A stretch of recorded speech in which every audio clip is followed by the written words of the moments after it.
नमस्कार, मी विजयाज रेसिपीमध्ये आपलं स्वागत आहे। तर आज मी केलेले आहे हिरवी मिरचीचे लोणचे।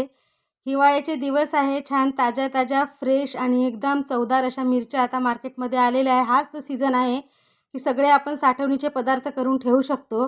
तर ही मिरचीचे लोणचे करण्याकरिता मी इथे 1 किलो हिरवी मिरची घेतलेली आहे, जांभूळ घाटी मिरची, आणि ही पाण्यात छान स्वच्छ धुवून टोपलीमध्ये काढून ठेवली आणि पूर्ण सुकवून घेतली। तरी पण याच्यामध्ये ज्या काही खराब मिरच्या आहेत त्या पूर्ण काढून टाकायच्या आणि सगळ्या चांगल्या मिरच्या घ्यायच्या। याचे देठ काढून याचे मी तुकडे करून घेतलेले आहेत। आता मसाला करून घेऊया। तर कढई गॅसवर ठेवली आणि अगदी थोडंसं तेल टाकलं आणि 2 चम्मच मेथीदाणा छान ब्राऊन रंगात येईपर्यंत परतून घ्यायचा, एकदम जाळायचा नाही। छान पण रंग बदलला पाहिजे आणि खमंग हा भाजला गेला पाहिजे, अशा पद्धतीने मेथीदाणा भाजायचा आहे। तर मेथीदाणा हा भाजून झालेला आहे। छान एवढाच भाजायचा, याच्यापेक्षा काळा रंग नको आहे। तर छोट्या वाटीने 1 वाटी बडीशेप घेतलेली आहे, मोठी जाडवाली सोप इथे वापरायची आहे, ती सुद्धा छान खमंग अशी परतून घ्यायची। आणि 1 वाटी मोहरी काही आपल्याला परतायची नाही आहे, उगाच तरी थोडीशी गरम करायची आहे। आणि गॅस बंद करून देऊन मोहरी ही गरम होईस्तोवर फक्त परतायची आणि काढून घ्यायची। आणि याची बारीक अशी पूड करून घ्यायची आपल्याला थंड झाल्यानंतर। सगळे जिन्नस थंड झालेले आहे। आता मिक्सरमध्ये अशी पावडर करून घेतलेली आहे, एकदम जाडही नाही आणि एकदम बारीकही नाही, अशी पावडर करून घ्यायची। आता त्याच कढईमध्ये अर्धा किलो एवढं फल्लीचं शेंगदाण्याचं तेल घेतलेलं आहे। मी प्रत्येकच लोणचामध्ये शेंगदाण्याचं तेल वापरते, पण तुम्हाला जसं आवडत असेल तर तुम्ही दुसरं पण वापरू शकता, जसं की मोहरीचं। छान तेल कडक असं गरम झाल्यानंतर त्याला थंड होऊ द्यायचं। थोडं मीडियम टेम्परेचरवर आलं की त्यामध्ये 10 ते 12 लसूणच्या पाकळ्या ठेचलेल्या, 1 चम्मच हिंग आणि 1 चम्मच हळद टाकून तेल थंड होण्याकरिता ठेवून देऊया। तर मिरचीचे मी तुकडे केलेले आहेत 2 प्रकारचे, काहीचे तसे केले आणि काही असे तुकडे केले आहेत, जे अर्धे आपल्याला चॉपरमधून काढून घ्यायचे आहे मिरचीचे तुकडे, आणि अर्धे मिरचीचे तुकडे हे फोडीच आपल्याला ठेवायचे आहे लोणचामध्ये। 4 ते 5 गाटे लसूण इथे मी सोलून घेतलेला आहे, लसूणचं प्रमाण जास्त टाकायचं, छान लागतो लोणचं। लसूण आणि हे जे तुकडे केलेले आहे मिरची, म्हणजे अर्ध्यापेक्षा जास्त मिरची मी तसे तुकडे केले आणि अर्ध्यापेक्षा कमी मिरची ही अशी क्रश करून घ्यायची आहे आपल्याला, चॉपरमध्ये चॉप करून घ्यायची आहे। लसूण आणि मिरची छान चॉप करून घेते, खूप छान असा फ्लेवर येतो अशा प्रकारे जर मिरची टाकली आपण तर। सगळे तुकडे टाकण्यापेक्षा याची छान अशी असा मसाला तयार होतो, त्यामुळे 2 प्रकारे मिरची इथे मी कट करून घेतली आहे, म्हणजे काही चॉप आणि काही कट।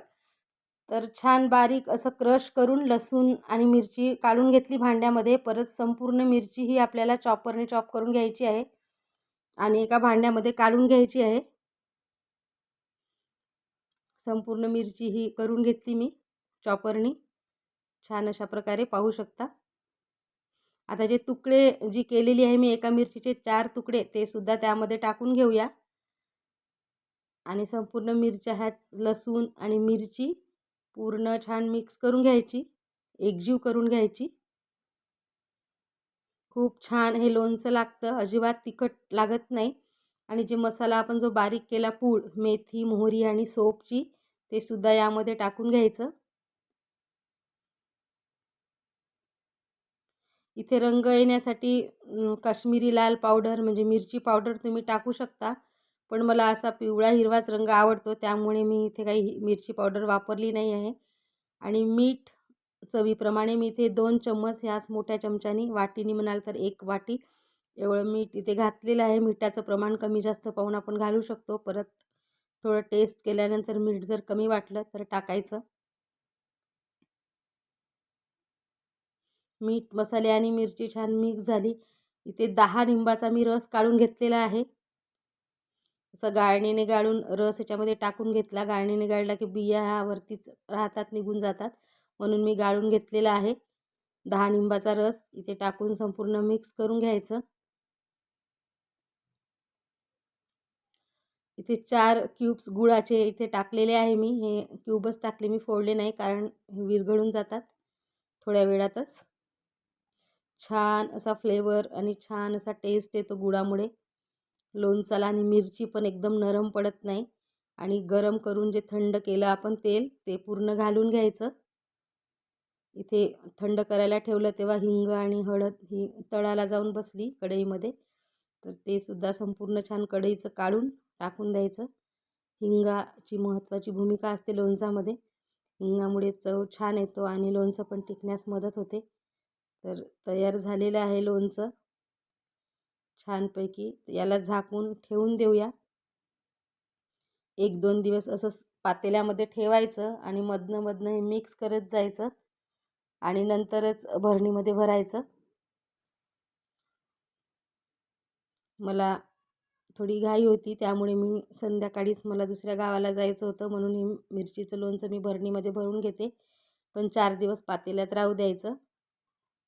तर हे मिरचीचं लोणचं हे तयार झालं आहे. हे रोज जेवणासोबत खूप छान चविष्ट असं लागतं आणि तोंडाची चवसुद्धा वाढवतं. इतकं हा टेस्टफुली लोणचं. तर ही रेसिपी कशी वाटली नक्की मला कमेंट करून सांगा. आणि जर ही माझी रेसिपी आवडली असेल तर नक्कीच माझ्या व्हिडिओला लाईक करा आणि इतरांसोबत शेअर करा. आणि अशाच नवनवीन रेसिपीज पाहण्याकरिता माझ्या यूट्यूब पेजला सबस्क्राईब करा, फेसबुक पेजला फॉलो करा. पुन्हा भेटू अशाच एका नवीन व्हिडिओसोबत. तोपर्यंत मस्त खा आणि स्वस्त राहा.